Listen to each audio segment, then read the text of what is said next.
Со одобрение од суд, Рашковски може да оди на лекар како и сите притвореници, тврди министерот за правда, но не одговори дали при тоа треба да го придружува полиција. Ако по одобрение на судот бил на лекар, ние имаме голем број на дневна основа и притвореници и затвореници кои што одат на лекар и кои што и чија што присуство е обезбедено. Така што ниту се случило некакво бегство, ниту пак некој бил под таква опасност. За другите, како да ви кажам, значи во секој од тие случаи судот треба да цени и да постапува исто како и обвинителството, исто и како директорите на затворите, бидејќи тие се надлежни за обезбедување на овие лица. Откако беше објавена фотографија на која се гледа екс-генералниот секретар на владата Драги Рашковски кој е во домашен притвор како се движи по улица, обвинителката Вилма Русковска се јавила во порталот и побарала лицето кое го снимило да го донесе телефонот на вештачење, но никој не се појавил.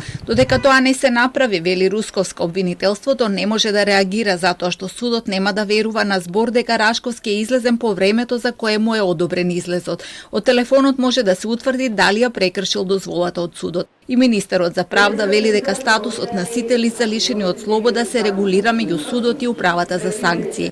За затворените лица пак проценки и мислења даваат директорите на затворите, а судот одлучува. Така според Маричич било и со Зоран Милески Кичеец, кој неодамна учествуваше во сообраќајка во време кога имал излез од отвореното затворско одделение. По ова е вратен во затворот, а според зборовите на министерот му се одземени сите поволности што ги имал претходно.